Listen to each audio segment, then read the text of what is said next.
5 people are dead, including 4 young children. The father is in police custody. Newswatch 12's Stephen Sandberg is live at the scene of the fire and homicide investigation. He joins us now with more. Medford police are calling it one of the worst murder investigations in the city's history. 5 people are dead, a mother and 4 young children. And it all began with a fire investigation in this house, 1027 West 10th Street in Medford. Firefighters got the call about 9:30 this morning. When they got here, they found the house filled with smoke, and they found 6 people inside, the mother, father, and 4 children. We were here when they pulled everybody out, and we saw them bring them to the front lawn and perform CPR on all 6 of them. All of them were taken to the hospital. 5 of them died, the mother and the 4 children. The mother is 30-year-old Tabasha Criado. The 4 children range in age from 2 to 7 years old. Police are still in the process of identifying those 4 children. Now, the father, 51-year-old Jordan Criado, is still in the hospital, but he's also considered in police custody. He is a person of interest in this case. A lot of information still coming in right now. We don't know why this happened. We also don't know what started the fire exactly, but police are calling it a homicide and arson investigation. We hope to have more information as it becomes available, so stay with Newswatch 12 and KDRV.com. Once we have the information, we'll be able to pass it along to you. Live in Medford, Stephen Sandberg, Newswatch 12. We are looking into the history, both history that we have. We've been talking to a lot of friends and family, trying to get a background on the dynamics and all that. Police say the puzzle pieces are starting to come together about who Jordan Criado is and what led to the deaths of his wife and 4 young children. Mr. Criado is a registered sex offender in the state of Oregon, and so that information is out there. We are looking into his status and such. Court records show Criado was convicted in Sacramento County in 1990 of 8 counts of lewd conduct with a child under 14. Police also say child services had been called to the family's Medford house in the past, but did not know why. Some neighbors reported hearing a loud fight on Sunday between Criado and his 30-year-old wife, Tabasha, and some say they saw strict rules in the couple's relationship. Yeah, I asked her if she could braid my hair one time because she had, nice braids, and she had said that her husband wouldn't want her touching another man's head and that he was very strict and old-fashioned like that. Police are also looking into how events Monday morning may have played a role. Just after 5 a.m., Jordan Criado called police, saying Tabasha had not come home that night. Shortly after she was reported missing, Tabasha was found just a few blocks away, here at the Minute Market on the corner of 11th and Oakdale. The staff working at the time said nothing seemed out of the ordinary. Police say she did not show any signs that something was wrong. We weren't taking her home if she didn't want to go home. If she didn't want to go home, she didn't have to go home. We simply gave her a ride. 2 hours later, Tabasha and the 4 children were dead, leaving people searching for answers. We all have to forgive him in order for us to begin to heal.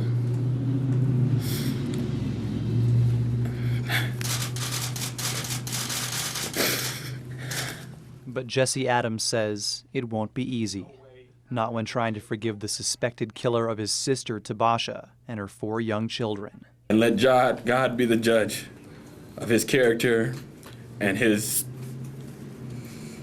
judgment that needs to be set forth. In an emotional speech in Medford Thursday, Adams quoted scripture and said his sister and the kids are in a better place than in their lives with Jordan Criado. God has taken my family out of the wicked garden and the places that they were and put them in his heavenly garden. Adams says the family knew there were problems between Tabasha and Jordan and that she wanted a divorce, but never thought it would turn violent. She obviously didn't see anything coming or felt threatened. And at the end of the day, we have to trust in her decisions and the way she decided to handle things. And as he searches for answers, all he can do is remember the brief time he spent with the family. Not trying to remember how they died or why they died, but remember the life that they lived and the things and how they impacted us. That's what we want to focus on. And if you guys are listening up there, we love you, Tabasha, Elijah, Isaac, Andrew, and Aurora. May the rest of your days be in happiness with God.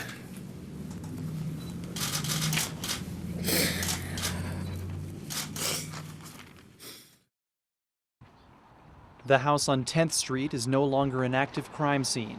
The autopsy results are in for the 5 murder victims. Now the only thing left is to wait for Jordan Criado to wake up at the hospital. That's the next step. We're really waiting on him to see how his condition, if his condition changes. But the question is if he will wake up.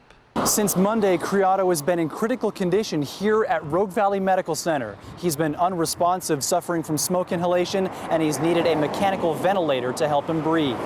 With no improvement, it means dealing with the possibility the case's person of interest might not make it out of the hospital. It's never easy. It's always difficult. Hospital Ethics Committee member Dr. John Forsyth says the first decisions on whether to continue with life support come from a patient's previous wishes or the decisions of a family member. Their preferences are always considered first and have priority. But there's been no indication whether Criado has had a family member speak on his behalf. In that case, the decision would normally move to the hospital's ethics committee, reviewing the medical information. Chances of recovery, chances of returning to previous level of existence, chances of returning to a cognitive existence. But police say their work continues regardless. We're really just waiting on him, and if we can get some kind of feel for what happened here from him, then great. If not, we'll let the evidence folks work through it. Jordan Criado was brought in on a wheelchair. The man accused of murdering his wife and 4 young children on July 18th had spent weeks in the hospital unresponsive and on a ventilator before being arrested Thursday. In court Friday, Criado appeared dazed, nodding his head at times, and was almost inaudible. I'm sorry. Can you help me out, Deputy? What he's saying? Aside from a lawyer, he only asked for a pastor. I didn't hear your request, sir.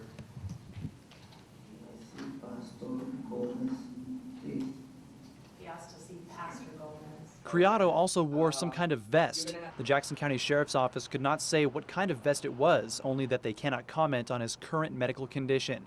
The Sheriff's Office says Criado is medically able to be lodged in the jail, and the District Attorney's Office is unaware of any medical problems. Yesterday, he was not being treated for anything that I was aware of. Criado did not enter a plea, and he'll have to wait until his hearing next week to be appointed an attorney. For aggravated murder, there's only certain attorneys in the state that handle that contract for the state.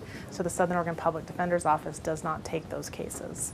And so an attorney will be appointed to represent him, and out of that group that does take aggravated murder cases. But the maximum penalty for his charges of aggravated murder is death by lethal injection.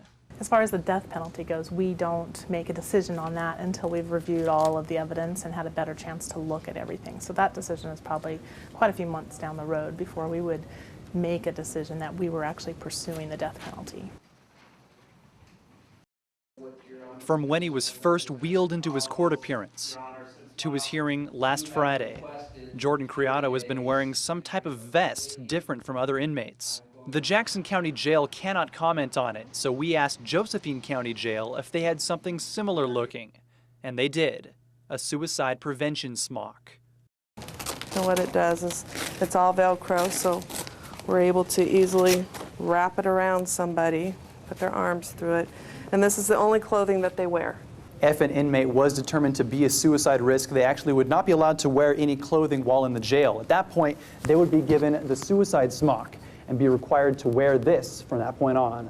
It's made out of material that doesn't fray, so that they can't pull strings out of it to make a rope or anything that can cut off their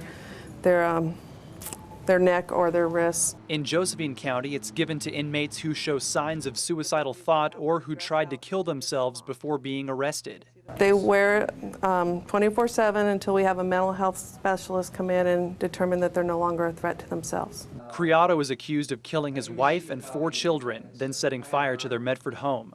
But the picture is not any more clear in Criado's case because the smocks are also used for more than suicide prevention. In Josephine County, they're given to inmates who keep ripping their jail uniforms or inmates who have injuries to the ribs. The outfits that we provide to the inmates have elastic waistband, so to have a suicide smock on them would actually keep them from rubbing or tearing open their injuries. Like much about Jordan Criado, The smock remains a mystery.